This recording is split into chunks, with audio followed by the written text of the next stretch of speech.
Assalamualaikum warahmatullahi wabarakatuh. Perkenalkan, nama saya Wahyuni Amal Putri, mahasiswa S1 Manajemen STIMA ini. Saya dari kelas reguler pagi AA1 semester 1. Dalam video ini saya akan merangkum materi pembelajaran yang mungkin akan disampaikan beberapa bulan atau satu semester dalam satu video ini, yaitu pengantar manajemen. Sebelum kita tahu sejarah manajemen dan lain-lainnya, kita perlu tahu apa sih itu manajemen.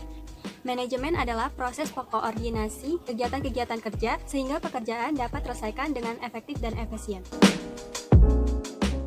Proses manajemen itu yang pertama dari input, lalu kita proses dan akan menghasilkan output.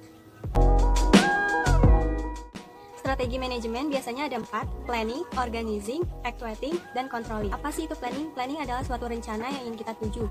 Lalu proses yang kedua itu ada organizing, yaitu menghimpun anggota-anggota untuk bisa mencapai tujuannya itu. Yang ketiga proses actuating, yaitu melaksanakan apa rencana yang kita sudah buat dalam organisasi itu. Dan yang terakhir ada proses controlling, yaitu proses memeriksa apakah ada yang salah dalam prosesnya itu, lalu bisa menghasilkan output yang baik. Kita bisa mencapai tujuan itu dengan efektif dan efisien karena kita mengerjakannya secara bareng-bareng. Sejarah perkembangan manajemen tidak jauh berbeda dengan perkembangan manusia itu sendiri. Artinya bahwa manajemen telah berlangsung sejak manusia itu berada di bumi ini seiring dengan perkembangan dan tuntutan manusia untuk memenuhi kebutuhan hidupnya. Pada zaman purba dan zaman batu, manusia juga menggunakan keterampilan dan keahliannya untuk membuat alat-alat dari batu guna melestarikan tujuan hidupnya. Seiring dengan perkembangan zaman, masyarakat sudah memiliki pengetahuan dan teknologi iptek untuk tumbuh dan berkembang. Nah, kalian bisa lihat dari bagian tersebut, masa lalu atau orang pada zaman dahulu itu hanya memiliki keterampilan yang sangat terbatas dan keahlian yang sangat sederhana. Dengan seiring perkembangan zaman, masyarakat mempunyai tujuan hidup yang berbeda dan perkembangan itu mereka mempunyai ilmu pengetahuan yang lebih luas dan teknologi yang lebih canggih.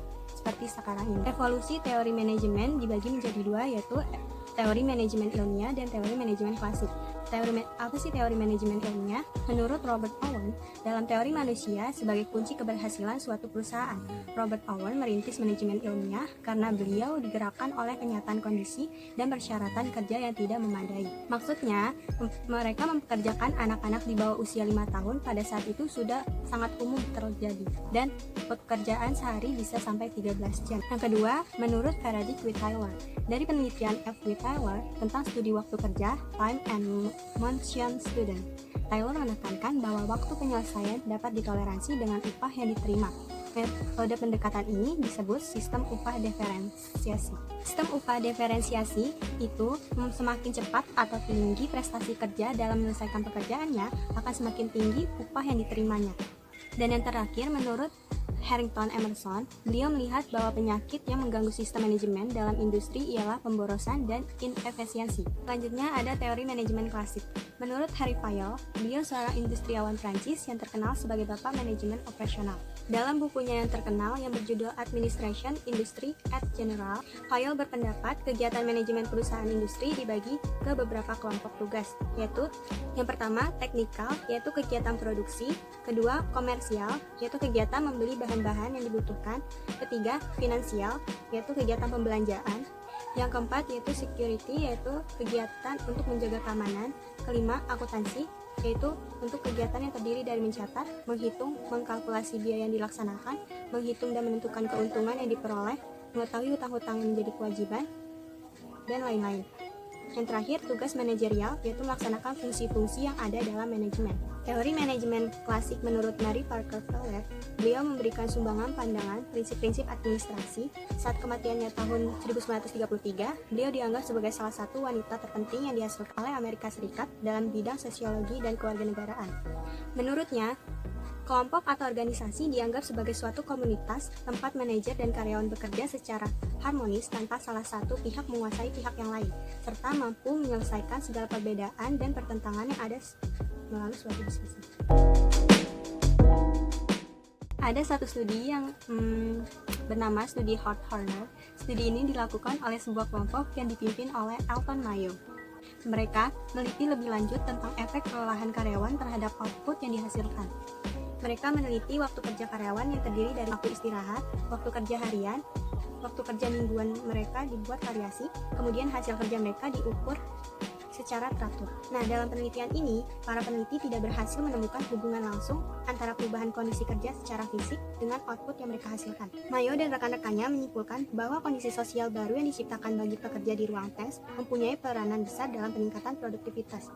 Terdapat dua faktor yang dianggap mempunyai arti penting. Yang pertama adalah suasana kelompok, di mana para pekerja saling menciptakan hubungan sosial yang mendukung serta bersama-sama ingin melakukan pekerjaan dengan baik. Yang kedua, ada pengawasan yang lebih partisipatif. Sejarah lahirnya MSDM.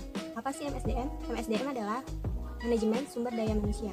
Tonggak sejarah yang teramat penting dalam sumber daya manusia adalah timbulnya revolusi industri di Inggris. Dampak revolusi industri tidak hanya merubah cara produksi, tetapi juga penanganan sumber daya manusia yang berbeda dengan sebelumnya. Lahirnya berbagai perusahaan dengan penggunaan teknologi memungkinkan diproduksinya barang secara besar-besaran dengan memanfaatkan tenaga manusia yang tidak sedikit.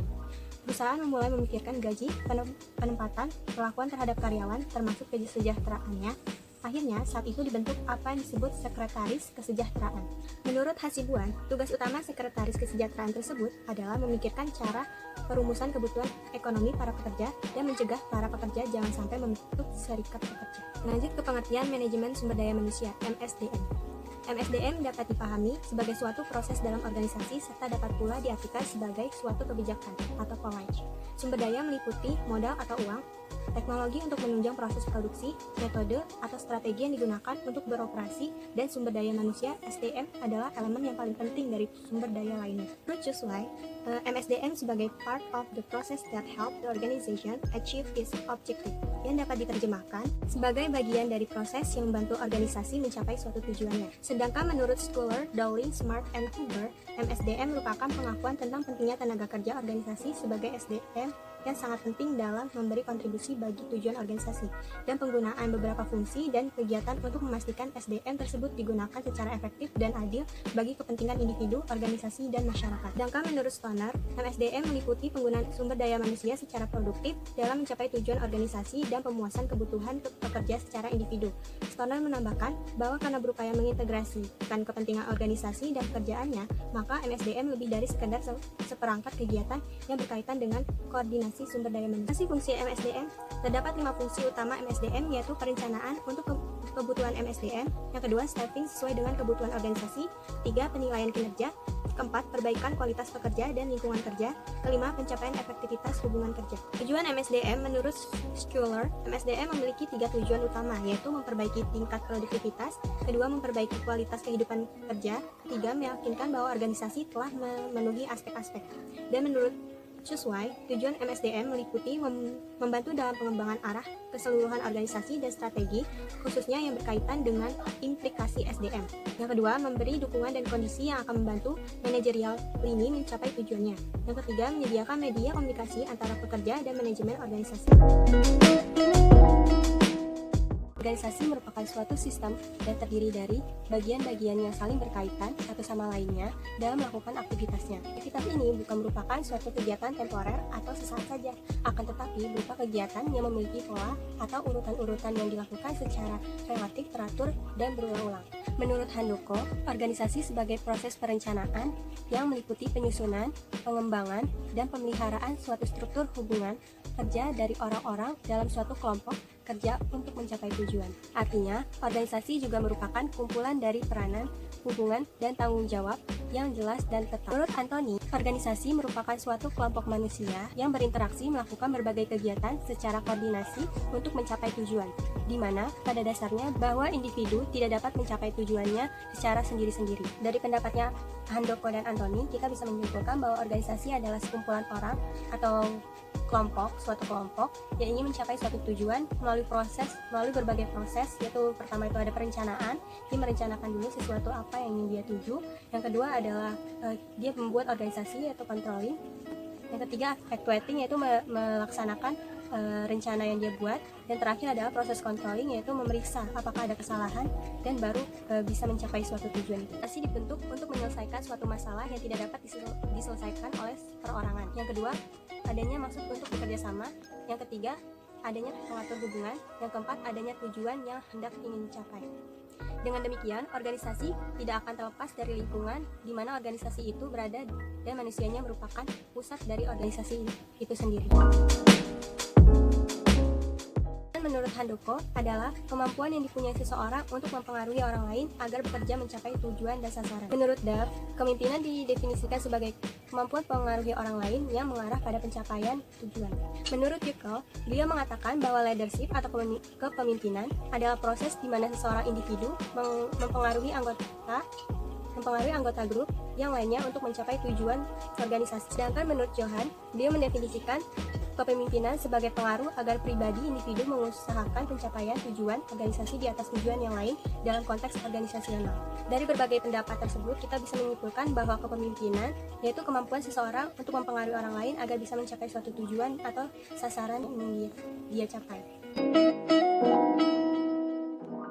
Hierarki manajemen strategi. Hierarki atau jenjang pengambilan keputusan dalam suatu perusahaan biasa terdiri dari 3 jenjang, yaitu pada puncak hierarki terletak dari tingkat kooperasi perusahaan. Pada strategi kooperatif, biasanya mereka menggunakan logika atau rasionalitas yang terdapat pada koperasi. Yang kedua, pada bagian tengah itu, pengambilan keputusan terletak di tingkat bisnis dan strategi kooperatif. Pada pengambilan keputusan atau strategi kompetitif, biasa mereka menanyakan 3 pertanyaan, yaitu yang pertama, di mana seharusnya kita bersaing? Yang kedua, produk apa yang seharusnya dipersiapkan?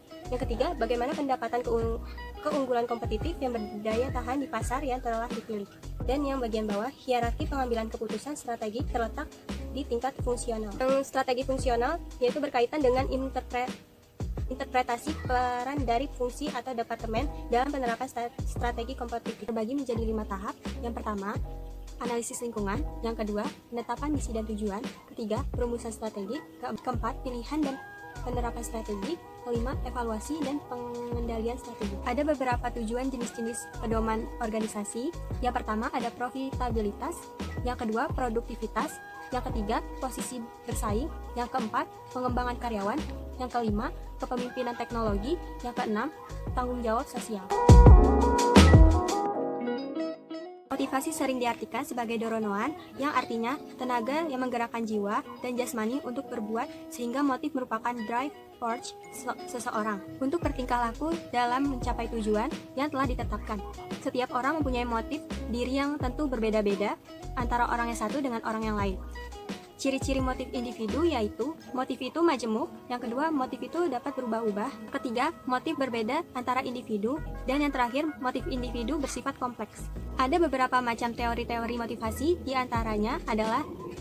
Motivasi individu, yang kedua teori kebutuhan Maslow, yang ketiga ada teori X dan teori Y, MC Gregor, yang keempat teori 2 faktor Herzberg, yang kelima teori prestasi achievement dari MC Kleiner.